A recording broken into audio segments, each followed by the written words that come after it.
thanks for coming down today. It's shade plant day today. Actually, the sun might come out, so we'll do the shade day. So who's anybody new to classes down here? Got a couple? Nice, welcome. Welcome. We do record these. You guys aren't on video, so don't worry about it. But it'll get edited tomorrow. It goes up on our YouTube channel. So if you're not bored listening to me today, you can go back and watch it again if you forgot something, right? I thought we would skip the TVs today and bring some plants in. I kind of got a few things up here I'll show you as we go through.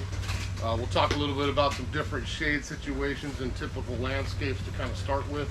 But then I'll kind of show you probably way too many of my favorite plants that I have in my yard too. So hopefully we'll show you something you enjoy today. This is a class we always do in the summer. Has anyone been to the one? I usually do it in July. So in past years it's been summer. I wanted to move it way up this year because it seems like we get to July every year and none of the really cool stuff is left by then. So we struggle to find some of the funner shade plants here as we get into past the spring season. So right now there's still a few things coming in, but I think we've got some fun stuff to kind of choose from that we can get in the ground at a little easier time when it's still raining and cool and get it established before we get to the summer. So hopefully we'll get a couple things that'll catch your eye today. So if we kind of start, everyone's got the handout. You got one on the chair back there. So we'll go through the handout here. You know, this is the perfect example of a class. I'm always talking about the right plant in the right place. And I think shade is sometimes confusing to some gardeners, including me, because this is usually a topic we play 20 questions. I probably did that 10 times yesterday alone with people like, I got a shady spot, show me some shrubs I can grow there. Okay, well, what's shady to you? Because it's a little different to everybody, I think. There's a lot of shade, quote unquote, shrubs that will take a little bit of sun up here. We don't get super hot in the summer.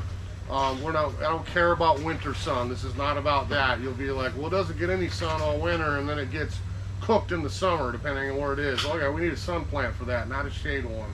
So if you kind of look, we'll skip down and talk about some different things, what I call light shade, open shade, dry shade, all those things. But as a gardener, you probably go to a nursery like Sunnyside, you look at tags and pretty much 99.9% of the plants say like sun or part shade. So what does that mean essentially? So what I try to get you to start with first is focus on when are you getting the sun. If we have afternoon sun, particularly in the summer months, and we're talking like the noon to 4 or 5 o'clock period, we need something that's going to take more full sun, okay? It can only be that period, but we're still going to burn, I think, a lot of shade plants if we go with true shade plants. If it's just a little bit of sun late in the evening, we're going to call that more shade. You know, a lot of folks have that west exposure, sun, trees, all the rest. Some calls all the way over the house, and then right at the end of the day in the summer, I get a little late afternoon sun. The sun's much lower in the sky. I think we can stick with shade plants in that situation. But this part sun, part shade, it really does matter if you've got morning light or afternoon light. If we've got morning sun, we're going to do the part shade. That's fine. If it's afternoon, I think we got to head towards a little more full sun tolerant. We have those 6-8 weeks every year, you know, mid-July to mid-September, so we do get warm. The number 9 gets in front of the temperature once in a while here. We're going to burn a lot of the stuff I would show you today. Even if we water it, mulch it, there's certainly some things we can get away with, but the vast majority we're going to want to go for something a little more shade tolerant, okay? So right plant in the right place is kind of the first thing to start with. You know, a big one with me is always being honest with yourself. Are you going to water this or are you not going to water it? I know I'll speak for me in my yard. The shade is kind of the back corners, and sometimes we forget to maybe go water those corners a little much as we should. Do we buy something more drought tolerant? You know, that's a huge word in our neighborhood. I know that ecology about a week ago declared drought in the state again here. We'll have plenty of water. I'm not worried about watering plants and things, but it's a good lesson all of us should keep an eye on every year, not just in this year with low snowpack. We should always conserve water. You know, we mulch, we plant things properly. We choose drought tolerant plants like today for a drier shade area. We don't use as much water and we've got happier landscape. But just keep in mind, if I buy, you know, the most drought tolerant shade plant today and I take it home, my old Douglas fir, I dig some roots out and I plant it in there, I have to water that on occasion to get it growing. Once it gets some root system established, I'll have much better luck down the road, because there are some great dry shade, I think, options for our area. And I think a lot of us have old evergreen trees in the yard on the perimeter that we can't get much to grow in front of them. So these will be, we'll talk a little bit about that today too. I'm always about foliage. I mean, you look up here, you know, I've got some greens, I've got some dark, I've got some red, I've got some purple, we got variegated, we got everything. But a lot of bright foliage. I think a lot of shade gardens, we have green on green on green. And again, it's your yard. If you like green on green on green, that's fine. But I'm always looking for yellows, variegation, different size leaves, anything we can pop in a shady garden like that that's gonna pop. You know, if I've got deep dark shade and I look down that corridor and go, what's gonna catch my eye down there that's gonna look nice? It's probably a big variegated foliage or something a little different, something white, something yellow, and not just more green. So look at a lot of that variegation, and certainly size of foliage as well. The last one there, you know, when the winter time comes, you know, I got a lot of perennials, I think most of us do in our yard, but what's left when the winter comes along? Do we have some conifers, some structure plants and shrubs in those shady areas that will be there in the dormant season? The sun won't be out much in the winter, the sun's even lower in the sky, but a lot of those plants will still make us smile if we look out and see a nice variegated plant that's still growing back in our shade garden. So kind of look at some evergreens and conifers as well. We'll show a few of those too. You know, one thing I'll kind of show as I go is there's a lot, I think shade's a really good example of a lot of cool combinations. So I can use this foliage and plant that in front of it and do this and that, where you can really get some good display going in your garden with some different colors and things. So I'm always looking to create, you know, seasonal interest. You know, we have something for spring. You come in, the easiest thing, everyone's like, well, I want my yard to look good all year. Well, sweet, just come down to Sunnyside like once a week here for the next 10 months and buy something that looks good, because we always have what's in season. But seriously, you can mix it up and have spring, have summer, have fall, even have some cool things to enjoy in the winter if we kind of choose our plants the right way, okay? Now, if you look at that section, you know, I'm going to break this down into 4 regions. Now, I mentioned dry shade a little bit. Is that something you guys have in your yard? A little bit of areas that don't get much sun, that are pretty dry? Again, it's typically a lot of areas underneath western red cedars, Douglas fir, a lot of old trees that we get to enjoy in our fine state. What do we plant underneath them? So we'll talk about that here in a minute specifically. But if you look at those 4 categories, you know, I've got light shade, open shade, dappled shade, and deep shade. That always sounds ominous. Anyone got deep shade, right? So light shade, you know, that to me is the part sun, part shade. You know, I've got 4 to 6 hours of sun. In this class today, we're going to choose that for the morning, not the afternoon. So if I have sun up east side of the house and I've got shade once it goes over the house, or trees or whatever, that to me is light shade. We can pretty much plant almost anything we want in those areas. It doesn't necessarily have to be deep dark shade plants. We can utilize some sun stuff as well. Open shade, we don't see as much up here, but this is a huge thing down in the city. So if I'm down in Seattle and I've got the skyscraper or this 10-story condo behind my house, and I'm like, well, I got open light, it's bright, it's not like there's trees and I'm really dark, but it just never gets direct sun. It's warm, it's light. It's the same situation. I think we can get away with a little bit more sun in there too, okay? Dappled shade, I think, is a really common thing we all have in our yard. You know, the typical woodland garden, maybe we call it. You know, I've got trees, I have shrubs, the sun goes over the sky during the day, and I get sun and I get shade, I get a little sun, I get a little shade, and it just does that day after day here in the growing season. We would use some different plants for that as well, and kind of that dappled shade or woodland garden kind of situation.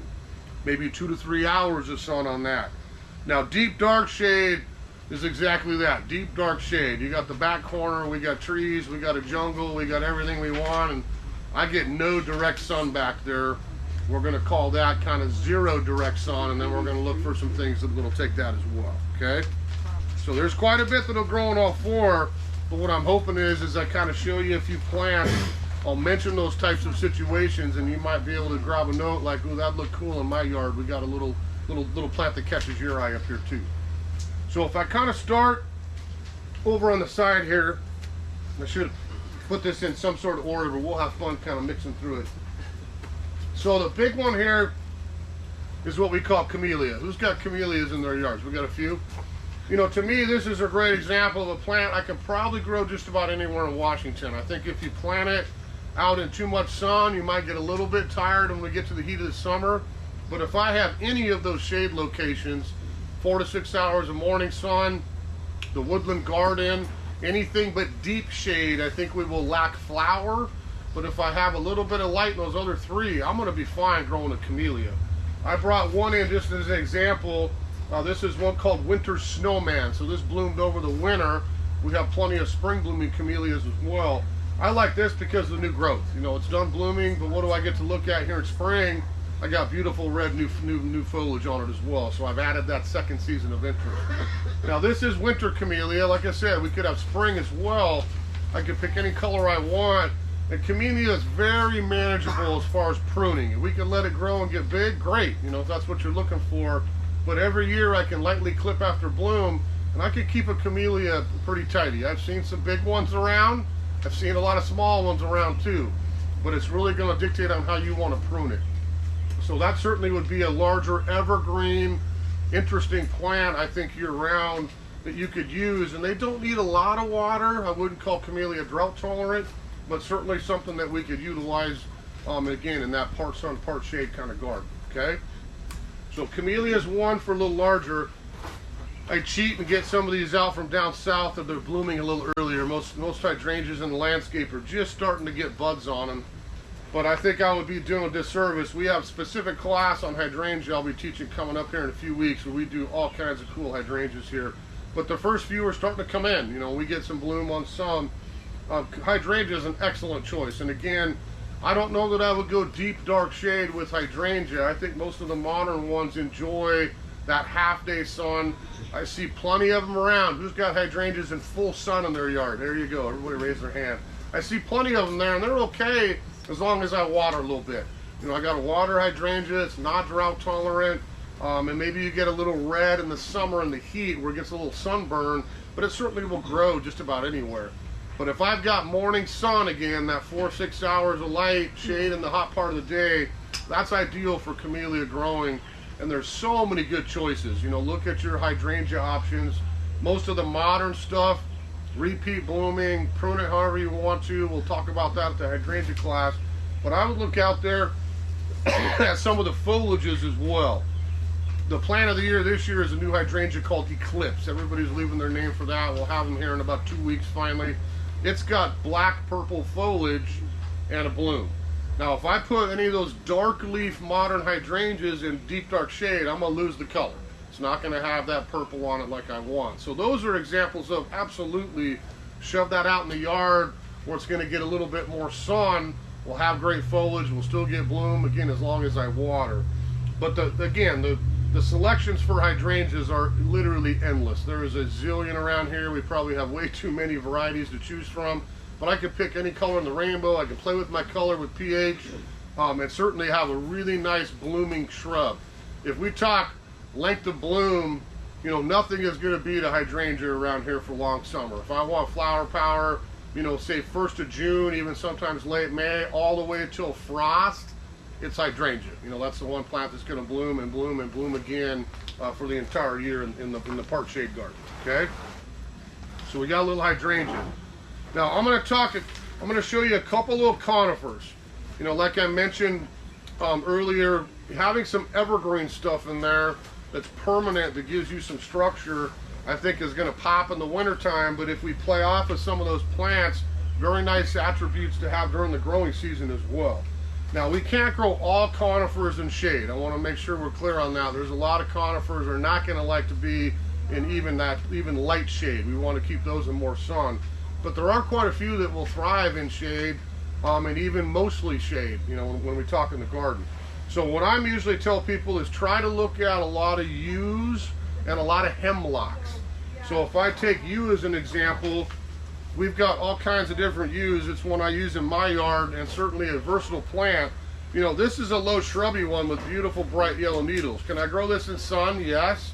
Can I grow this in part sun, part shade? Yes. So if I had morning sun, afternoon shade, I'm good to go. I could even swap that and it will still thrive well. So this is a golden Japanese yew. that would be a low foundation plant, something I can clip if I want, do a little hedge or a little foundation plant, or certainly I could let it get a little shape. It's never going to get huge, it's not going to get tall, it would get wide, so eat up some area as it grows. We have other use, the girl like telephone poles. You know, I'm looking for something vertical that I can put in my garden to get some height, but I don't want all that spread. That would be a great choice for some of the Irish and English type use as well.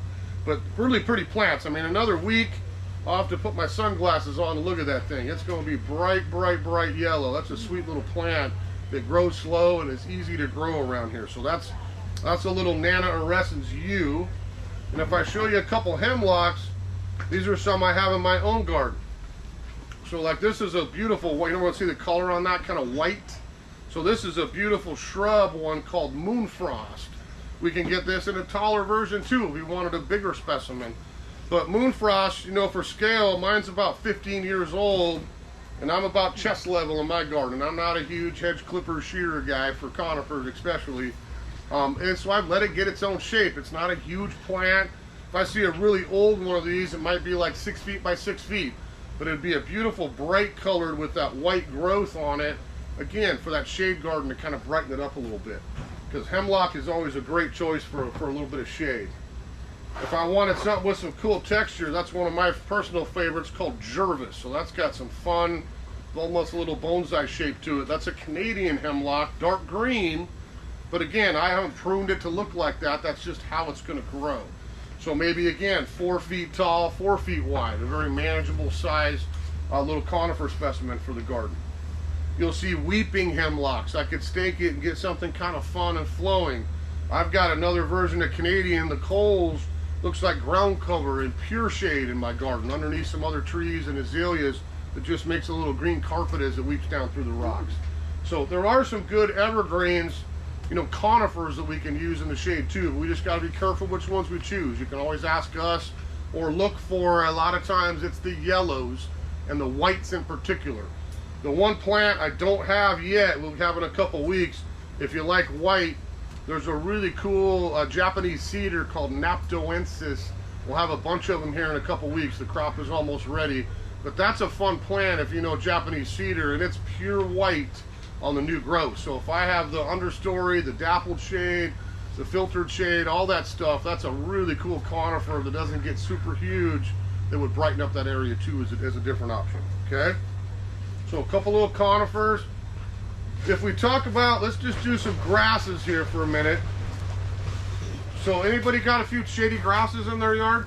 So I never bring in mondo grass because everyone knows black mondo grass makes a great ground cover. I got it all over my shade gardens. It's a nice deep dark color that pops other plants. We always have that around, or green if you don't like black, it looks a little different. You can always do mondo grass for something really low.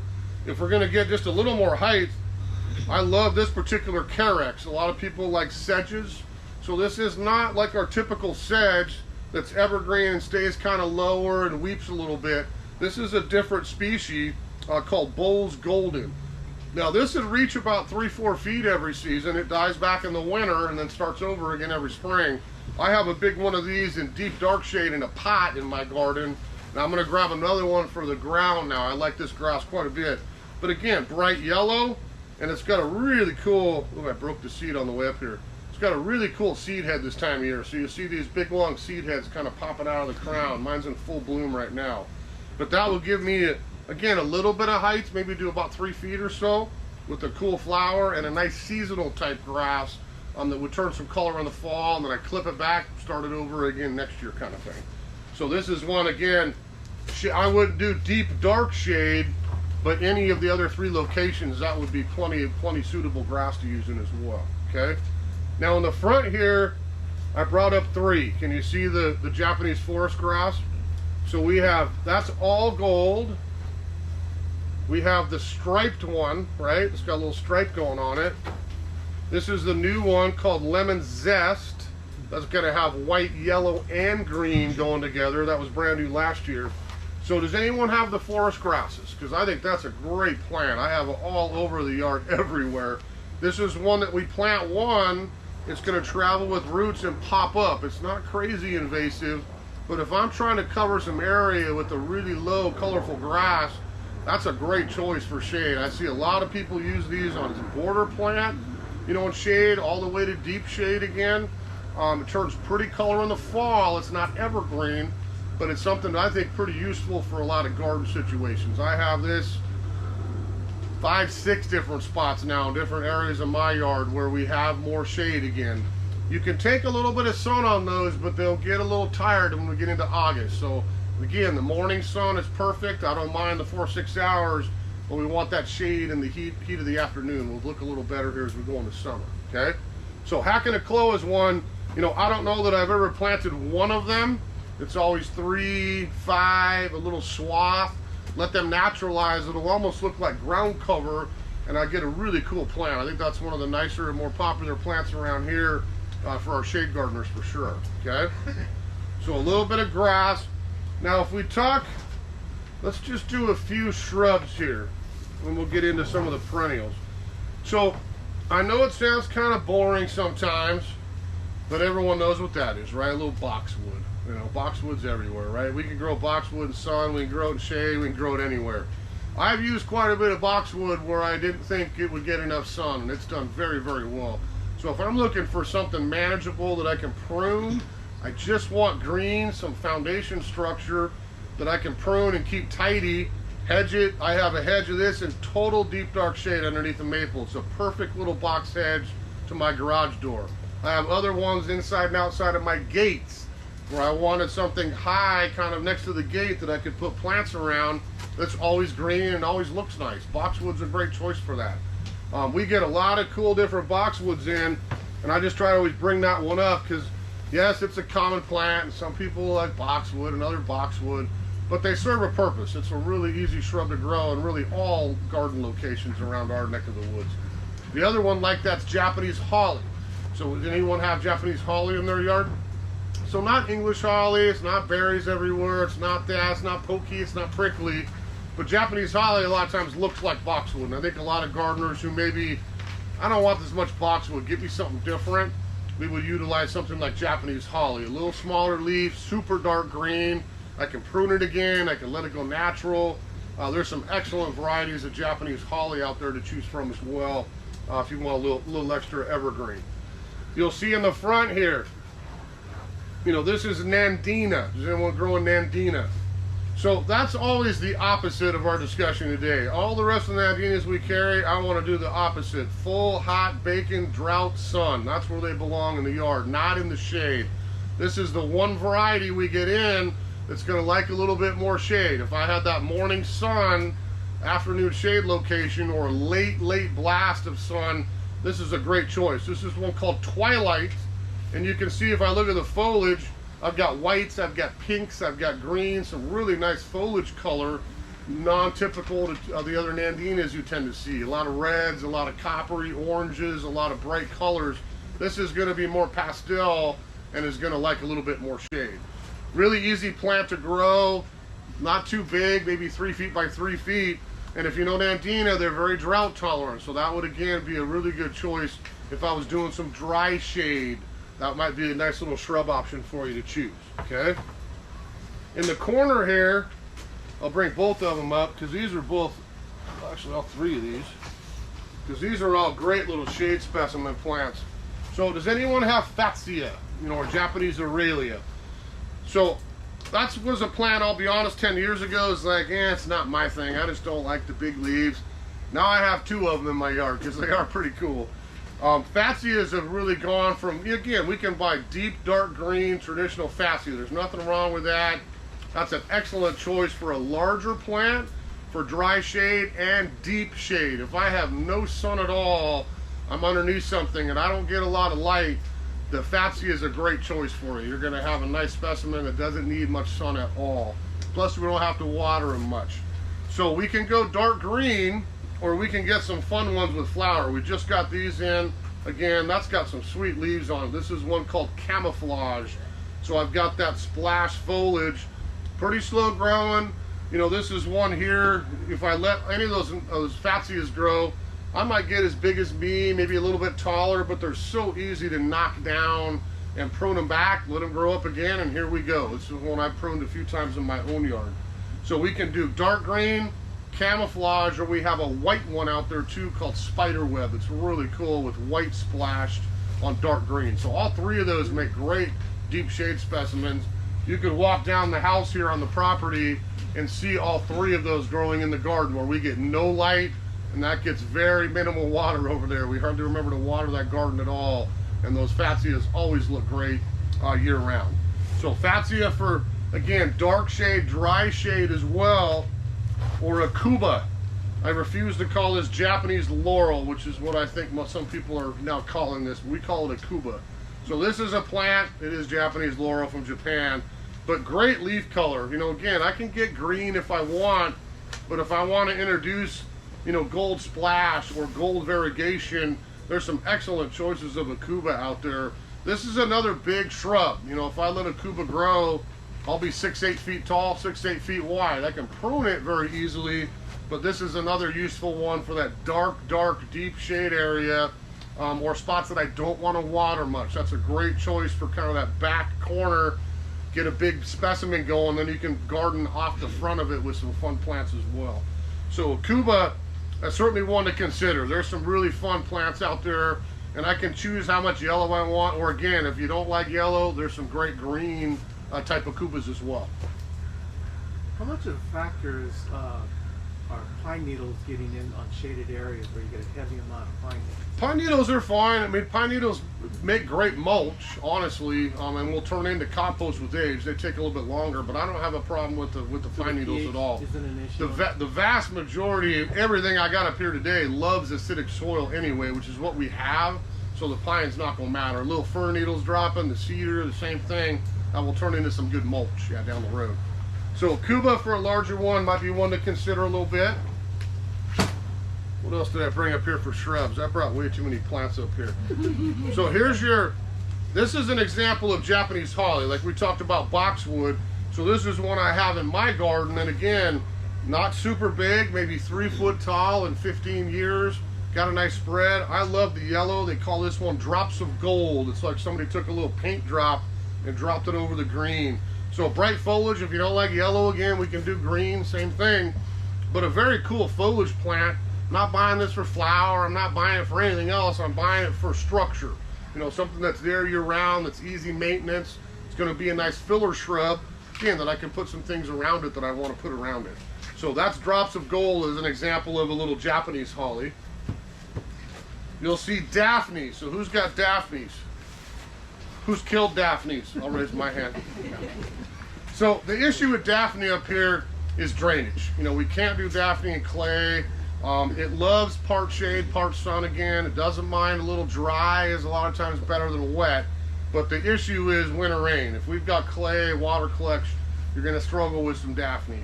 So there's been some fun ones coming out. I'm always concerned about defoliation and how they come through the winter here. So a lot of times I'll take one home in the pot, throw it out in the middle of my yard, let it sit all winter. What does it look like the next March? So I did that with this one a few years ago. This is one called Moonlight Parfait with really nice leaves. It came through just fine.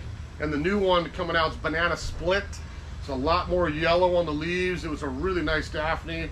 That one I did last winter. Threw it outside and thought, we got 9 degrees. That is not going to look so swell. Looks perfect here going into spring, and now it's going in the yard permanently.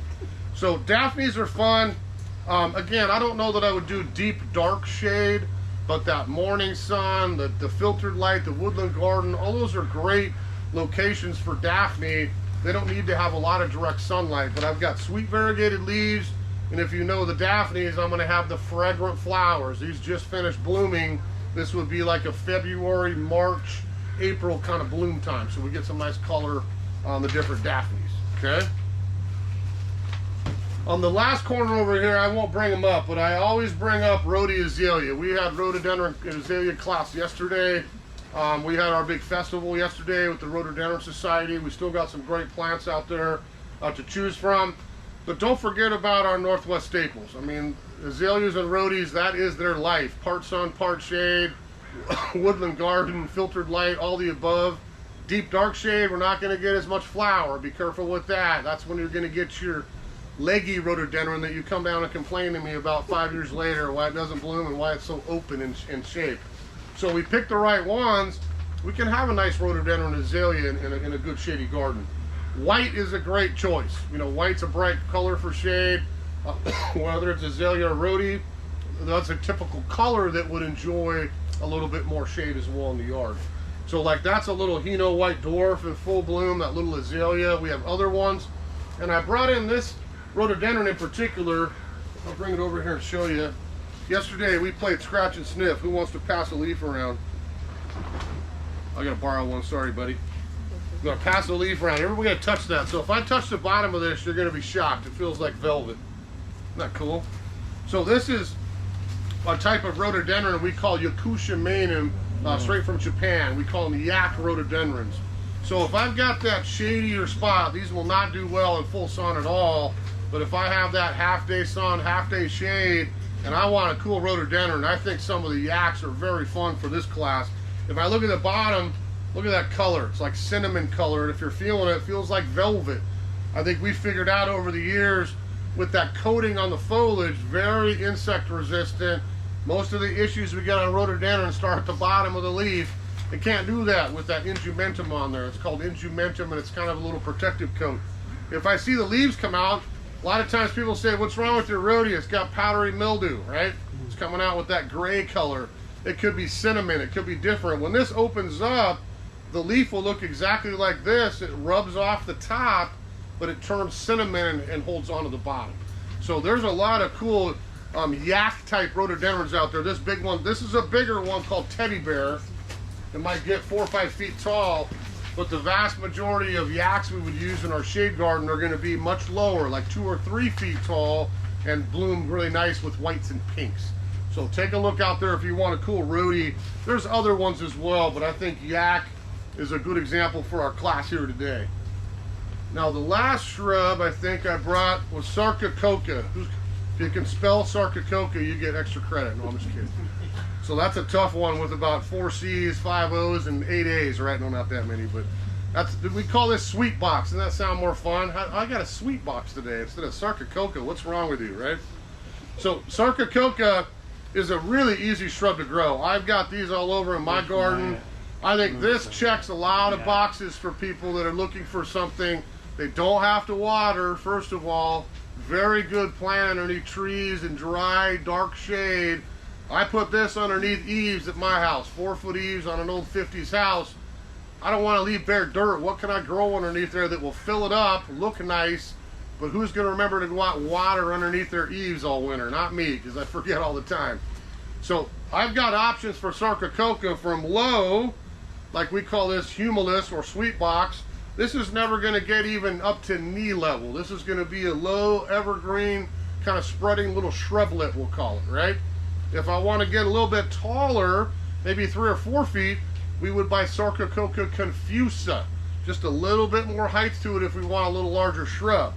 And if I'm looking for something as big as me, a little taller specimen, we would buy Sarcococca russifolia. You'll see all 3 of them on there.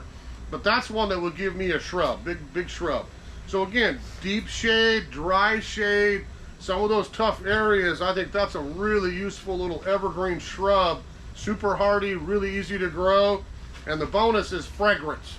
I walk out there after Christmas, February, March, April, I'm gonna smell sweet vanilla. My whole backyard smells when these are blooming after the holidays. So this always blooms kind of that late winter to early springtime, all right? What type of a bloom do they have?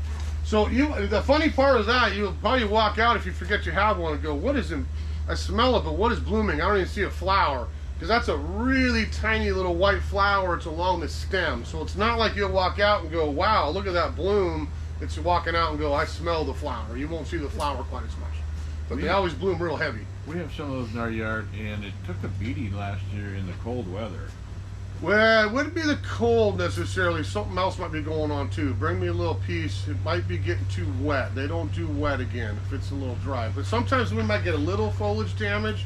I didn't have any on mine in ever. We were just as cold as everybody, but it might be a little wet might be the issue because those don't do wet at all. Yeah, a little bit drier spot. So there's a few shrubs for you. I brought one tree in, and we can do a lot of small trees. I mean, everyone knows me and knows I'm a Japanese maple addict, so I had to bring a Japanese maple in here. But Japanese maples, I think, are kind of pertinent to our discussion today. Again, if we have morning sun, or we have trees that are limbed up in shade, but kind of that woodland garden where, again, we got sun, we got shade, we got all the above during the day, make a great specimen plant for the shade garden as a background, or planting them as an understory tree. That could be the same thing with witch hazels and some dogwoods. There's a lot of great choices if you're looking for a, you know, some people have Doug firs that are limbed up 20, 30 feet. You know, what do I put underneath that to kind of get that second level in before I start doing my perennials and shrubs? Maples, dogwoods, witch hazels, magnolias. There's a lot of good choices out there you'll see listed that would give me a little bit more presence. The reason I brought this up, first and foremost, is variegation. This is one we call ukigumo, or the floating cloud maple. So I think some of the coolest maples that are most unique are variegated like that, or reticulated with stripes on their foliage. So if you go look in our shade house or over in the shade area, you'll see a lot of pinks, a lot of whites, a lot of different colors on the maples. That's what we want to do for our class today. Not the reds, not the purples, not the bolder colors. Those are going to enjoy much more sun. But most of the variegated or reticulated maples are going to thrive in a shady garden. Okay? Now, I'm going to do a few ferns, and then we'll do hostas, and then we'll kind of talk a little bit of other perennials. So this is prime time for ferns, and this is one that always kills me when we do this in the July, because we never have cool ferns left by then. Some of the best ones are always sold out for the year. We just can't get any more. So we're getting towards, I think, maximum selection on some really fun ferns up here. There's nothing wrong with going native. I think everybody walks around and sees this exact garden all over Washington. Part sun, part shade, woodland garden. That's half our state, this side of the mountains. So there's nothing wrong with sword fern, deer fern, maidenhair fern. A lot of the ferns that belong here, it's a great place to start. Plant some natives. You know, they're meant to be here. They don't mind the dry summer, the wet winter. They've thrived here for, you know, for millennia, essentially. So we have options always around, you know, like our little native sword fern. I want a clumpy, evergreen, bushy fern that I can grow in those situations in my yard. I'm always going to have great luck, okay? Same with deer fern. The maidenhair fern would be perennial, but again, beautiful texture. I mean, look at that plant. That's a fun plant to have popping up every spring. So black stem, nice little top-heavy foliage, but that's our northern maidenhair fern, another Pacific native here that we can mass and use in those same situations again. Then we can get into some fun stuff. I mean, I think we'd all agree ferns love Western Washington, right? We all have pretty good luck with ferns. So we can choose some perennial ones, or we can choose some evergreen ones, either way we want to go. We've got stuff that I think is kind of fun. You know, they've got some funny names now, forgive me, but this is one called Jurassic Gold. So this is a shield fern, a beautiful color. I mean, imagine that in your shade garden. It's going to even get a little orangey cast on it here, but that's a great little bushy fern. You know, it's not native here, but it grows very well here. That would enjoy all these you know, light shade, deep shade, woodland shade, all the situations we're talking about. That's going to be a great choice to me to plant a little clump, and I'd have some nice bright foliage again instead of more green. So that's one called Jurassic Gold. Might get just about 2 feet tall. Most of the ferns here we're not getting super big, so about 2 feet tall or so. Same with the Japanese autumn fern. You know, look at the color on that. You know, looks like autumn here all season long. We've got kind of that coppery, orangey new growth. That's it for height. I've got an old clump of this in my own garden. Every year, I can clean up a few fronds that are tired. New stuff comes up to replace it. And I've got a beautiful specimen evergreen fern again that I get to enjoy year round in the shade. How big does that one get, like around? So same thing, just about 2 feet tall, most all the ferns. My clump will get bigger as it grows. Mine's pretty old, and I'm still maybe 2.5 feet across. It's not getting super huge. When do you cut those back? So all the ferns, if I'm going to rejuvenate a fern here, it's always to me coming out of winter. You know, I don't have a problem, you know, even though they're evergreen, you want to try to get them before your fiddleheads come up. I almost missed my window this year. I forgot a couple of mine. I was like, oh, wait, you're already growing. It's much tougher to go in and clean out the tired foliage coming out of winter. The perennial ones, you know, like made here or not, will melt in the fall, I can simply scrape it up, add it to the yard waste, and I'll see you again in the spring. All these evergreen choices, if I'm going to cut it back, I just spent maybe 30 seconds on my autumn fern last week when I got to it. It's like, okay, one tired frond, 1-3, clip those out of there, leave what's left, off we go for the year. I've never had to just cut the whole thing off and start over, although I could do that if I wanted. But just watch the base. We'll see if we see any on here still. Most of these have opened up, but you know what I mean. You get the little fiddleheads come up here in spring. That to me is the tough part, because if I'm not careful, I might cut all my fiddleheads off too down at the base. So try to get those old stocks out if you want without getting the new. How much sun can they take? These, again, doesn't have to be deep dark shade.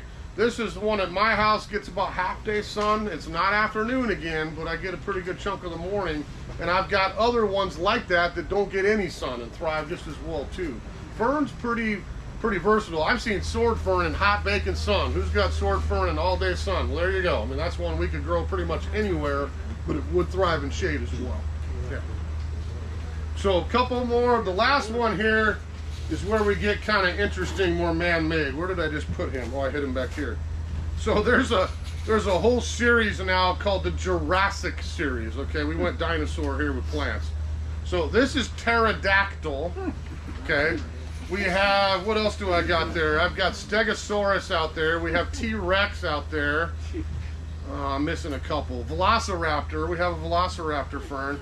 But again, they're fun to grow. They're easy to grow. There's nothing wrong with them. Some of them got some dumb names. I'm sorry about that. But some fun colors. If you walk out there and look at the fern table, a couple of them you go like, is that really a fern? It looks totally different. So if you're into the Jurassic Park series, you can collect the whole ones. I think I've got a couple in my yard too. But we just started getting these in. A couple of them are evergreen. This is a perennial type right here, the pterodactyl, one of the lady ferns. But you'll see quite a few options out there right now with some cool colors on them down on the fern tip. Okay. Are those ones evergreen or? About 50-50. You'll see them marked on there, perennial or evergreen. T-Rex is evergreen. Stegosaurus is evergreen. Velociraptor is evergreen. That one would go perennial. Yeah, cool one. But again, hardy to come right back up again too. So a little bit of ferns. I'm going to talk Hosta. That's one of my many plant addictions. I got a Hosta problem. This is the one that's going home with me today because I've been looking at him for 2 years. So you can't have that one. But I love Hostas. I think they're really easy to grow. This is another one. I see a lot of people with Hostas in sun, and I don't have a problem with that at all. I think sometimes the blues, some of those get better color if they get a little sun. In my yard, I try to site them where I get shade most of the time, but I get a blast of heat at some point. And a couple of them, even it's afternoon. I don't get tired. They don't get sunburned. The gold foliage ones will. I'll tell you right now, don't do gold or white with that much sun. But the blues and some of the other bolder foliage ones will do well with a pretty good chunk of sun. Now, Hosta to me is a funny plant. It looks like it should need water all the time, and it doesn't. That's probably up towards the top of the drought tolerant list. I use a lot of hostas underneath trees again, dry shade areas that I want foliage, I want color, nice flower for the hummingbirds in the summer, but I don't want to water a lot. That's a great spot for hosta. I think people that plant hosta think they have to water them all the time to keep them happy and lush. It's not the case. You'll probably rot your hosta out. You want to keep it on the dry side, is much happier. Now, if you know hostas for us, you know, I try to go back, they call it the HOY, the HOY, the Hosta of the Year. So we try to go back 25 years, and that's what we carry. The best of the best, voted on by the Hosta geeks across the country every season. And we try to go back about 25 years every year and get the best new one, and then all those good sturdy standbys. So we have a lot out there. I don't have all of them because we just keep bringing them in as they sell down. But I think if you walked out at the Hosta table and went, okay, he's right, I could have any color I like in the land, and I'm going to find a hosta here that's going to catch my eye. So miniature stuff. This is one I have in a little tiny area. This is a small one called blue mouse ears. How cool is that? So little tiny little lavender flower, but that's all it is. It's not going to get this or that. It is that. That's it. I've had mine for years. It's a miniature one. Pots, little small area against the shade garden. There's some really fun little miniature hostas out there. If you like Star Trek, I like old Star Trek. So this one's called Vulcan, which is the name. The name is speaking to me for one, but I think that is a sweet color. I mean, I don't have any other thing like that. There's one called the Hulk, actually, that's pretty close to this. But I've never seen lime green, dark green, white. I think that is a really cool color combination. That one's gonna go, I don't know where to put it yet, but I'll find somewhere, right? We have yellows, all kinds of cool yellows. This is one called Paul's Glory. I kind of get a little blue, a little yellow, a little green. That's got fabulous foliage and a little bit bigger leaf, a little bit bigger plant on that one. And we got one, so if I pulled that up, do you think that's a hosta? That kind of fun? This one's called Praying Hands. So literally it looks like you got your hands out like a little cup. I've got 3 of these I put in years ago, and a lot of people come to my yard are like, what is that plant you got growing there? It's kind of cool, a little different. Believe it or not, it's a little hosta. Some hostas don't look like hostas. So that one's called Praying Hands. The other one fun out there is called Curly Fries. So it's got little twisted, narrow leaves. Looks like a little pouch of curly fries, kind of. So there's some fun hostas if you take a look. Again, all of them are going to bloom in the summer. Some of them are great fragrance. They're all awesome for pollinators and hummingbirds in particular. You'll see the hummingbird, like on mine, come in, grab some nectar when they're in bloom in July and August usually. White flowers, lavender flowers. There's a lot of choice for hosta. Just keep in mind, a great choice again for foliage color, easy to grow, and you keep a little slug bait around some of them, keep the slugs out of them, but a great plant to grow for dry shade. I mean, something you just don't have to water very much, okay? So excellent hostas. Now, if we kind of jump around here, I'm going to show you a few other perennials that I might think about too. Now, there's some fabulous Jacob's ladders. Anybody have Jacob's ladder around? So this is another one that can almost grow anywhere. Do you put yours in a little bit of sun, or do you got deep dark shade? See, I have both now. I've got a little sun on some, I've got no sun on others. It's always got great texture, great foliage color, nice little blue or lavender flower comes up. This is a perennial that gets a little bit of height to it. It's a nice size. But I mean, even last year, you know, at my place in Everett, we were 9 for a week in December. I had just planted 3 brand new ones of those called Golden Feathers, a sweet yellow one if you want to grab that one. I put 3 in and thought, those aren't going to be okay here. I didn't even go dormant. I mean, they sat there all winter long. I think I pruned like 5 little brown bad leaves at the top about a month ago. It was like, all right, go ahead and get going again, because there's nothing really to clean up. I thought at some point I'd have to chop them off, let them start over again. So we can get gold foliage, we can get white variegated, we can also get green. They got a nice flower on them, but I think it's a cool texture plant, kind of for the border with a little nice flower power as well. So don't forget about Jacob's ladder. Love Astilbe. We got the staff all calling it Astable. That's what we're calling it now. I'm just kidding. So Astilbe is a fun little plant. Now, we get a lot of cool Astilbes in. This is something else I'm pretty proud of around here, that we search out a lot of cool varieties of Astilbe to offer our customers. You know, again, it's spring, great foliage color. You know, that's got a sweet little plant, little clumping habit. This will spread gradually and form nice patches as it gets older. You'll see some that have a little red in the spring, some a little darker, some even with bright yellow foliage if you look real hard, and then certainly a lot of greens too. But this is sometimes little ostrich plume flower. If you know Astilbe, I could pick pinks, reds, whites, lavenders, almost towards purple. I can pick my flower I want and the foliage I want and have a nice Astilbe. Now, I'll tell you that the big thing with these is, again, I wouldn't go deep dark shade. This is not one I think is going to bloom as heavy or have as nice a foliage if we're in deep dark shade. But any of the other locations, half day sun, morning sun, woodland garden, dappled shade, will have a nice plant. You know, this always looks nice in the little pot, nice and tidy. You know, this is a big perennial. We get old Astilbes growing, we're gonna have like 2 foot tall, 3 foot wide, almost like little shrubs as we get mature and go into the season down the road. So these need water. That's the other thing I want to mention for sure. If I don't water my Astilbe, and I have forgotten many times over the years, it kind of goes dormant early and disappears, and we'll see you again next year. It's going to try to preserve itself. If we water it, we're going to have a nice lush perennial that we get to enjoy all the way till frost and get maximum flower here in that May-June time frame as well, okay? So I think this Volcano, looks like it. Yeah, this is Volcano. I always go for the foliage color one.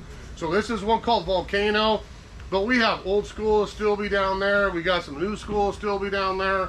Again, I think if whatever color you wanted, plus the foliage color, you're gonna find a pretty cool astilbe to use for those gardens, okay? What else did I bring up here? Epimediums. So who's got epimediums? I got too many of these. You can come borrow some from me. So this is a pink blooming one. You can see they're in flower here coming out of winter. Yellows, oranges, pinks, different color flower. You know, I'll be honest, I like the flower, but I'm buying this for the foliage. You know, this is a plant to me that serves a huge purpose in my yard.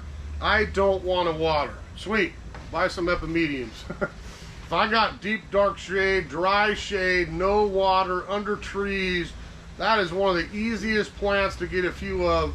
Let it naturalize and form a nice, not ground cover because it's not flat, but just a little bit of height, and I will fill up that whole area with epimedium down the road. A really easy plant to grow for dry shade.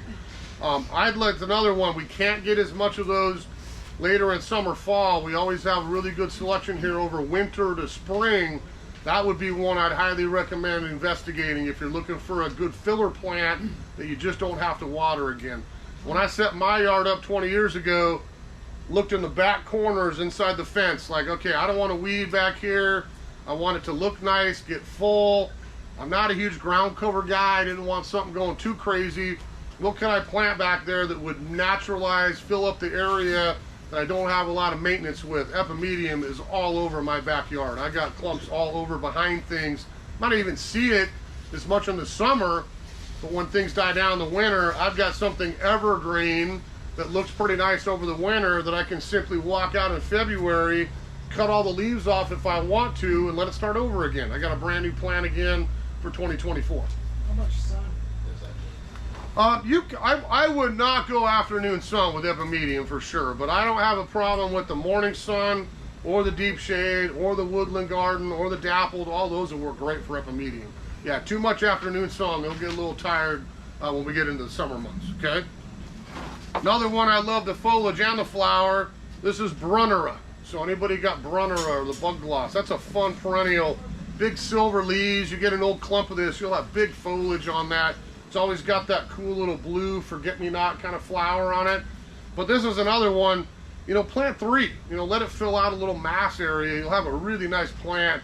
Dormant in the winter, but this is one that tends to wake up pretty early. I think mine was up by late January with some silver leaves coming, and here we go for another season. So this is a native to Siberia. That should tell you very hardy, right? So that's an easy little one to grow. Again, deep shade, dry shade somewhat, dappled shade, and a perfect woodland garden plant. That's a really, really good choice as well. You'll see ligularias. Anybody got ligularias? This is another one. Keep a little slug bait around these. The slugs tend to like mine off and on, but we get it down early and I don't have the slug problem. Ligularia's got a lot of choices these days. This is one just came out a few years ago called Pandora. I've got this in my yard now as well because I wanted something short. You know, some ligularias will get pretty good size. These love water. This is the opposite of our dry shade conversation. This is one we got to keep the water on to keep them happy. But this is a great dark leaf small one, a little Pandora. You'll see other ones.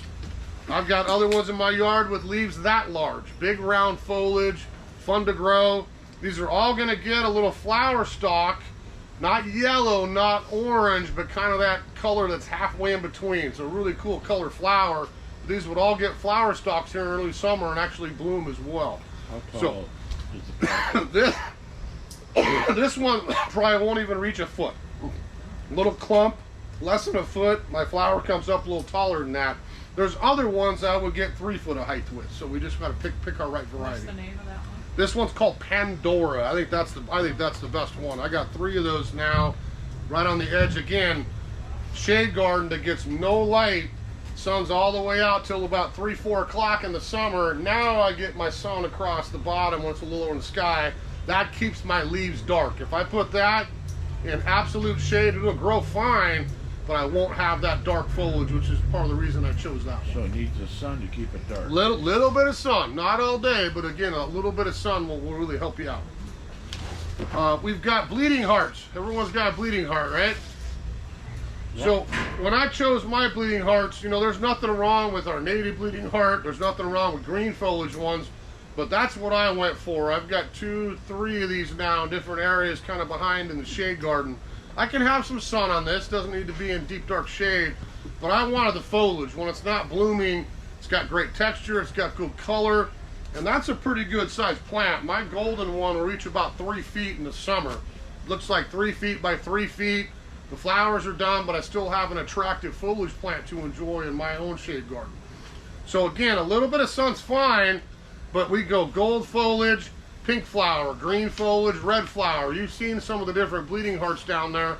We've got a pretty good selection right now, and there's even short ones. I don't want 3 feet by 3 feet. I want a little short, foot tall one. There's great new ones like titanium silver. It's got blue leaves, a little white flower on it. There's other options down there that'll be a little shorter as well, okay? I brought up a hellebore. So I can't believe we found some more of these because these were sold out about 6 weeks ago, but we actually found some to have here for a few more weeks. That's a great example of a plant. If you want to get it today, there's going to be nothing left here, and we won't be able to replace these until like next October. So hellebores are something for the winter months. Everyone's got a hellebore, maybe? Hopefully, we got one at least. Several. That's me too. That's another plant I got a problem with. So hellebores is one we call Lenten rose or Christmas rose. I'm an evergreen perennial. We haven't deadheaded yet because I can still see my flowers are drying here. Those will produce seed. If I want it to drop a little seed and reproduce itself, that's fine. But typically, hellebores are going to be low, you know, foot and a half tall of foliage. I'm going to have full bloom Christmas, January, February, March, into April. Then we have leaves the rest of the year. We'll see you again in the fall for some more flower. Now, hellebore is at the top of the totem pole again for drought tolerance. I would say that. If I've got trees, I want something evergreen, I want a little flower power in the winter time, that's a great choice. I think every garden should have multiple hellebores. That's an easy plant to grow. If I have good drainage, I'm a little dry, I can have some sun, I can have some shade. I've got some hellebores that get a little afternoon sun, and they're perfectly fine as well, but probably not all day sun. I might get a little bit tired with all day sun. So don't forget about the hellebores. There's some really good varieties out now. Variegated leaf, different color flower. You can pick out a pretty sweet hellebore for just about anybody. What else we got here? One of my big ones. So there's a couple of cool plants here I have in my garden that we try to keep around probably for that reason. But this is one of my faves. So this is an Aurelia. Anyone got one of these? Oh, someone's got to try one of these. So this is not for the bashful. This is a big plant. Right now it's like, ooh, I like that. But I'm telling you, at the end of the summer, my Aurelia is about eye level. In one season, it grows up. It's about 5 feet tall, 5 feet wide, and it looks like a shrub. We get one frost, the whole thing melts. I scrape it up, throw it in the yard waste. I'll see you again next year. So I mean, it's a really easy plant to grow. But if you like yellow foliage, this to me is a specimen perennial. I'm looking for something big. I don't need this, I don't need that. I want something big I can put in the back of my shade garden, pop with the yellow foliage, put some things in front of it. In fact, I can tell you right now, this is in my yard with a swath of these right around the front of it. So if we walk in my shade garden, we see that all summer long. I love those two colors together. That's what works for me. It may not work for you, but if I want a cool plant, we have some in now. They're just waking up. This is a plant we get a lot of as we head into May and June. We like to sell a lot of Aurelia, so I think that's a pretty fun perennial. This is foliage all season. When I get to like September, October, this actually blooms at the top and gets a little metallic-y kind of purple berry on it. It's really pretty in the fall. So that's like a September, October, early November thing. But in the meantime, quick growth. I water this, throw some food on it. This gets big and it gets going quick. The warmer we get, the faster it grows. And I've got a shrub perennial that I can just cut back once a year and see you again in 2025. So this spikenard, some people call it spikenard, Aurelia. Originally, I think it's the same plant, to be honest with you, but originally I got one called Sun King. And it can, again, take some sun. The more bright yellow it is. They call it Gotemba now. Mr. Hinckley introduced this one from Monrovia. I can't tell the two apart, so either one of those is going to work fine. Just the big thing is, like you said, spikenard or Aurelia golden is the key. We would have the foliage color and the nice size to it, okay? We got a couple more. I grabbed this saxifrage. So anybody like that? I think that's a fun little plant. So I love working at nurseries because a lot of times I can plant something on the grounds here and see if they live, and then it's like, oh yeah, that did fine, I'll take one home now. So I have a little built-in demonstration garden, right? So when this came out a few years ago, I thought, nah, I don't think that's gonna make it through the winter. I'm probably on 9 years now with my first 3 that I got. Now I got 3 more. This is not about spring. It's a nice foliage plant anyway. It's a small little saxifrage. This one's called Pink Elf. So this has got cool foliage, really fun stem color, leaf color on the bottom. But when we get to like October, that's when I get full flower. So a totally different season on that as far as when it blooms. But that's deep dark shade. I don't have to have any sunlight on that at all. And I'm always gonna have a nice little tidy clumping type saxifrage. There's some other good varieties of saxifrage out there for shade as well, and I have some of those in my garden, but this one really caught my eye with the dark leaf, and then again, the total bloom in the fall. That's a different season for a lot of the shade garden perennials. Do the rabbits like that? The rabbits love my yard, and the rabbits have not touched that. I will speak from experience. They have not touched my saxifrage. They touch a lot of other things at this point, but that one they have not, okay? So saxifrage 1. I think we got most of the perennials. I'm going to show you a couple crown covers. You guys always notice. Did I miss anything for perennials? Oh, forgot the big one here. So there's another specimen perennial. You know, this one and that Aurelia are probably 2 of the first things I put in my new shade garden when I built it many moons ago. Underneath rhododendron. I'm no different than you guys. I bought a 50s house and I inherited rhodies with trunks that big. Limbed them up to clean them up. They're probably 8-10 feet tall. But what was I going to do? Have nothing underneath it? I'm just going to look at my backyard out my window and go, oh, look at that, 2 rhododendrons with nothing. So I cleaned them up, limbed them up, and this is all the stuff that are underneath there now, like a shade garden. I get, again, sun, shade all day. About 4 o'clock, I get a little bit of late summer sun comes in at a low angle and everything's fine. So I chose this because, again, this is one big plant for me. What can I balance it out in a different area in that garden with something with more height again? So this is, I still call it Fuchsia or snake root. I think they changed the name on this now. They call it Actea. But this is one called black negligee. You'll see other varieties of this out. I'm going for a really cool foliage on this, but I'm also going to get a really fun flower too. So this is, if I have some sun on this, which again, that's where I put mine, where I get a little bit of late sun, I've always got burgundy green going for color. When we get into the summer, I'm gonna get a huge, long, curvy, white, fragrant flower spike. Kind of looks like a snake, that's why they call it that. But it's a really cool flower too. So I've got 2 of these now. I've got 2 different spots in my yard. I'm trying one out, to be honest with you, with nothing but sun, and I wanna see what happens this summer. I moved a little clump of mine over to the corner. Now it's going to get cooked all the way till 4 o'clock. And I want to see if I have darker foliage, if I have to water it more, and just see how it goes. But this is one I could use again. Woodland, part sun. I wouldn't go deep dark shade. You're going to lose the color. But that half-day sun to those woodland or filtered locations, that's a really nice specimen perennial. Probably 3 foot of foliage. When we get an old one and my flowers up another foot or so on top of that. So a little bit bigger for a perennial. What was it called again? This one they call it Actea, or Fuchsia is another name. But usually there's black negligee. There's some fun names for these. There's one called Chocoholic. Looks pretty much like that too. It's got the dark leaves. There's a few. I think there's even one called Cappuccino now. It's a little bit different. They try to get you guys with your coffee addiction, right? So that would be another one to kind of look at. Right in the front here, these just started coming in. So who's got hardy fuchsias? Who likes hummingbirds? I'll raise my hand. So I have a number of different hardy fuchsias in my yard for that reason. Great long season of flower, an excellent one for the pollinators and the hummingbirds. I would caution you to be careful when you choose your hardy fuchsias. I see a lot of really cool ones in here. I was like, man, I got to get one of those, and I'll pass on that. Zone 8, Zone 8, Zone 8. So look at your zone hardiness.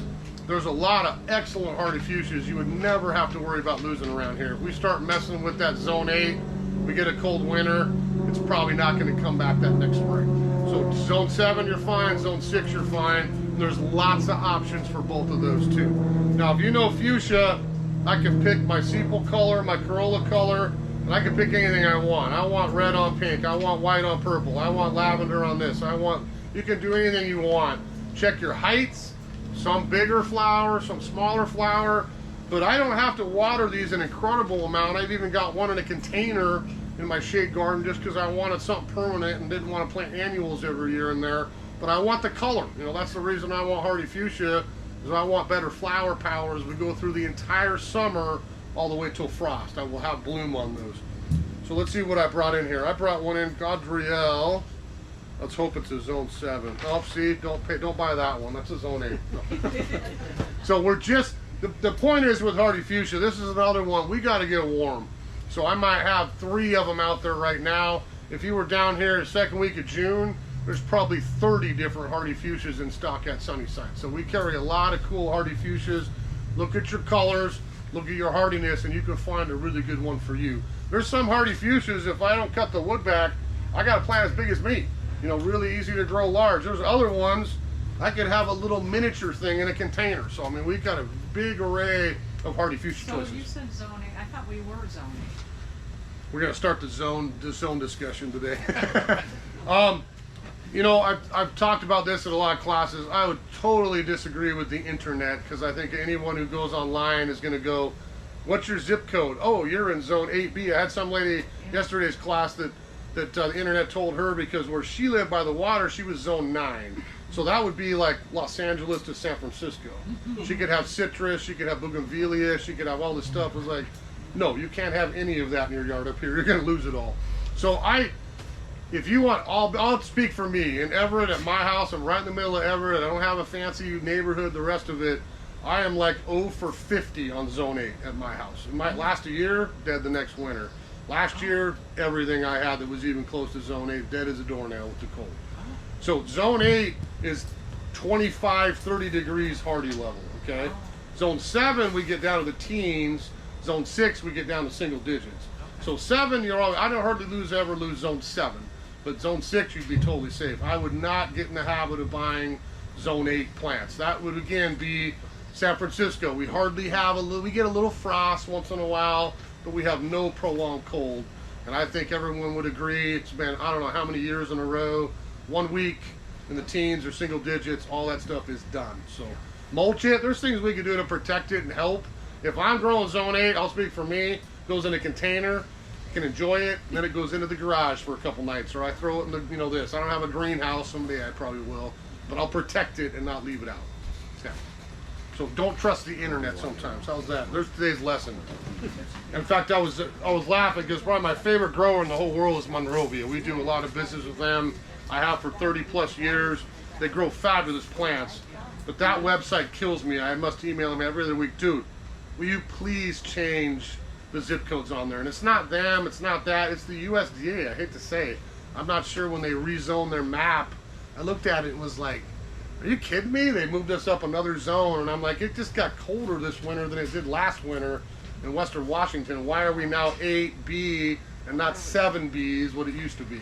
So just avoid Zone 8. That's getting like really, really close to not gonna make it. Last couple here, I just brought a couple ground covers in. Now, we can do ground covers in the shade, make excellent fillers. If I keep my weeds down sometimes with a few of them, I can fill up some areas. I can let some of them do that magic word, naturalize. I want to plant a couple, let them go to seed, and I want to fill up a big area. Maybe you've got a big spot underneath the tree again, or in the back corner.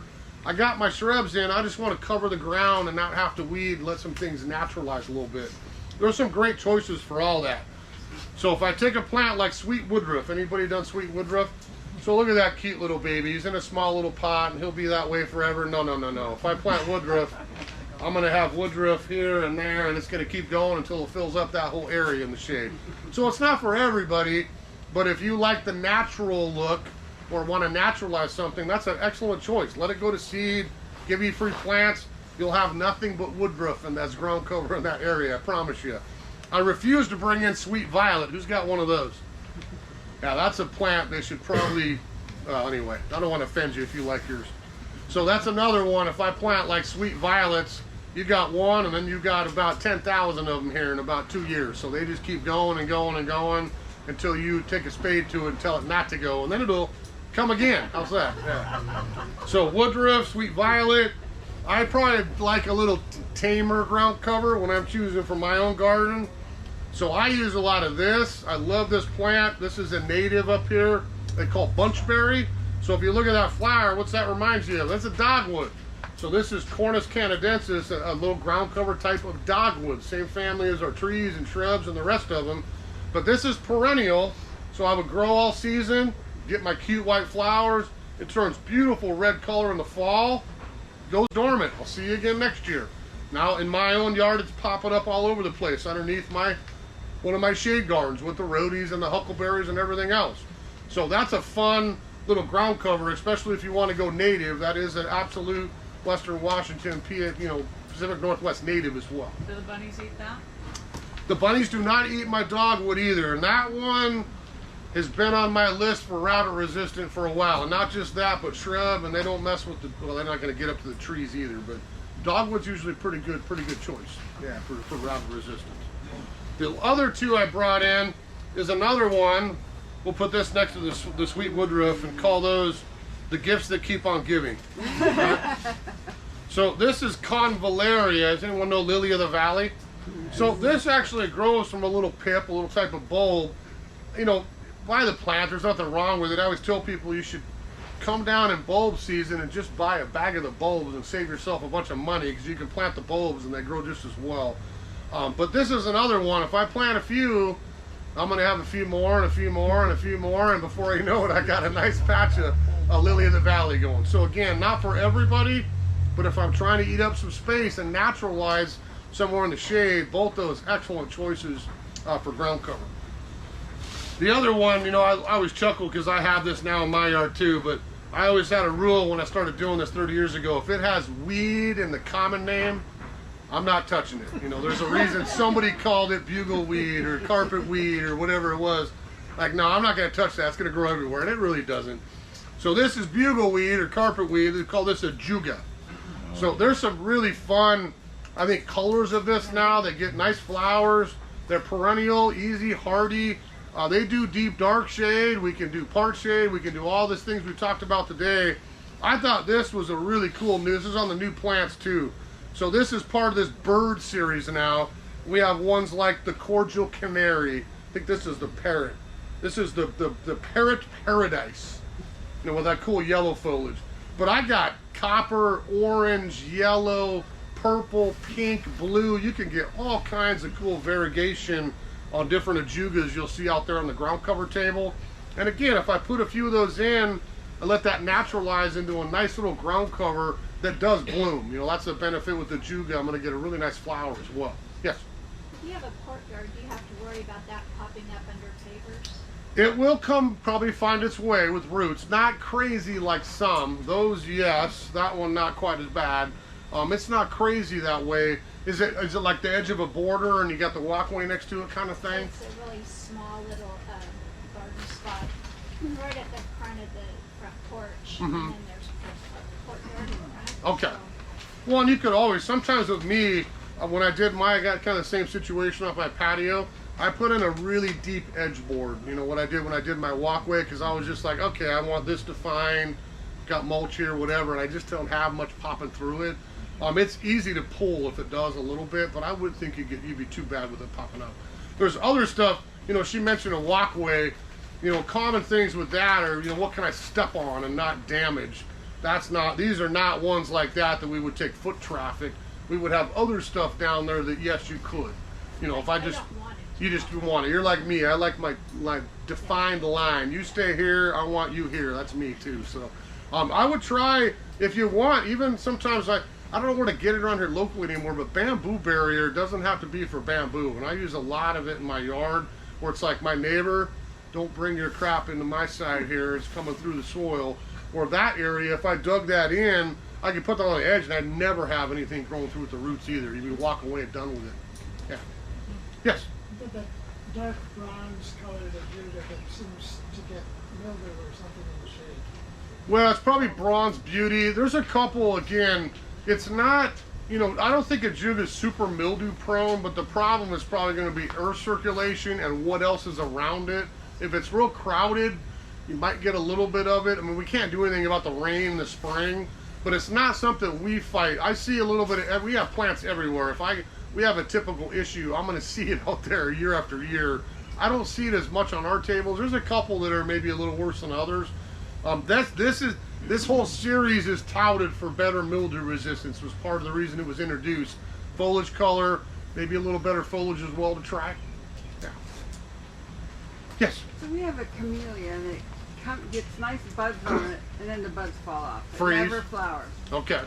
Is it, when do the buds fall off from the camellia? Is it freeze like coming out of winter, or is it just random? I heard like this seems like it just happened. Like it was starting to get the flowers on it. Okay. And like half the buds fell off. Okay. So maybe if you think about it, bring me a piece to look at. She's asking about camellias, like why wouldn't hers bloom? Now camellia is a tough one sometimes with the weather, because if they're about ready to bloom and we get hammered with the freeze, whatever is open is going to turn brown and drop. That's an easy answer.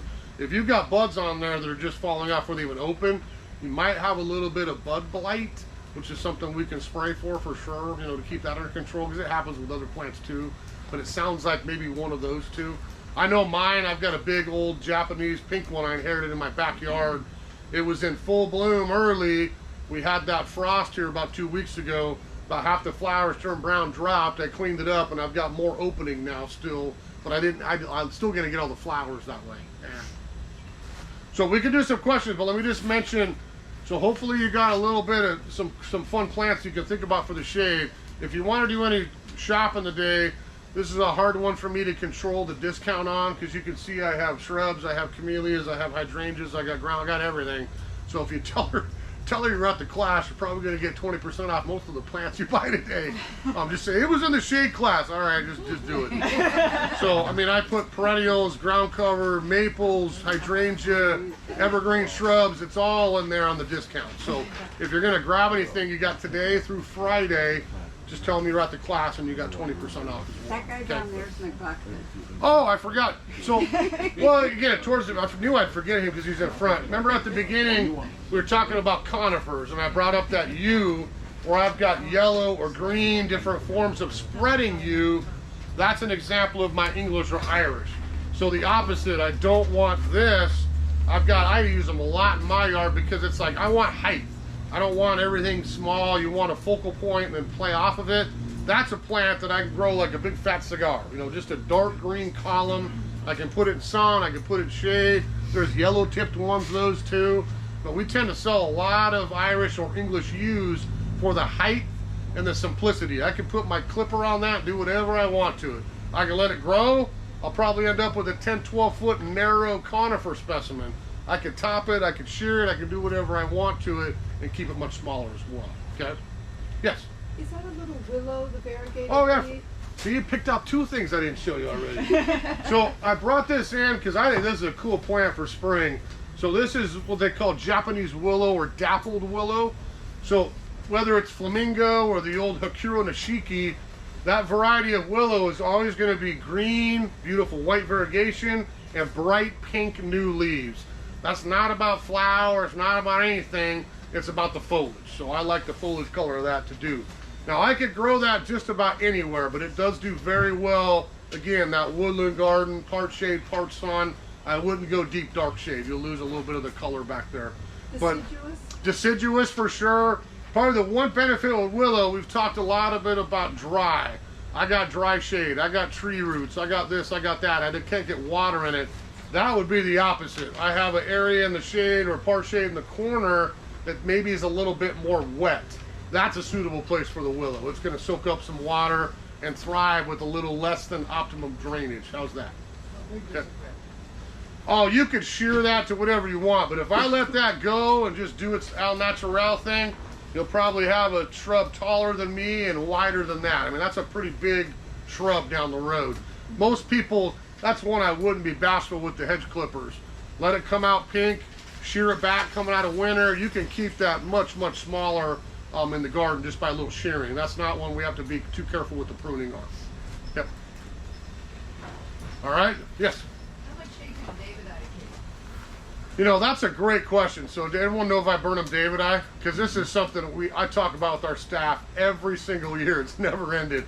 Should we keep it in the shade area or should we throw it out with the sun shrubs? And right now I think we have it in both. I could do David eye whichever I want, to be honest. Again, I would avoid deep dark shade, but woodland, part sun, morning sun, all the above. And if I water it a little bit, I have no problem. That's one of those parking lot plants you see cooking on asphalt a lot. I could have that pretty much anywhere. Yeah, I really could. Yeah. There you go. Get another one. That's an easy one. Oh yeah, go ahead. I've got lots of soap ferns, and some of them, as they're getting mature and getting bigger, they're almost growing on a tower. Yep. Should I cover that up or just leave it be? I'd leave it. You could do it. I wouldn't cover it up all the way. You could bring a little soil underneath, but that's what they're going to do with maturity. Yeah, I've got an old different type of fern same way in my yard. It's probably stalk out of the ground 6-8 inches now, and I got my head on top. You're almost getting towards like Australian tree fern or something cool, right? So that's okay. Yeah, it's fine. Do it either way. All right, well, thanks for coming down. We're heading into May. I should have looked at the schedule. I don't think we're going to have classes here for just a couple weeks. We get super busy with Mother's Day coming up. I think the next class is that third Saturday of the week after Mother's Day weekend. We're starting to do warm season vegetables. The number one question is, don't ask anybody, well, we don't have them, but you can ask the staff, where's your tomatoes? Where's the peppers? We froze last week. So don't put that stuff out yet, please. I see it at some nurseries. Unless you've got a greenhouse, don't take home pepper, eggplant, all the cucumber, zucchini, all that stuff. It's got to wait a few weeks still. That's a mid-May to early June kind of thing, okay? Thanks for coming down. Have fun.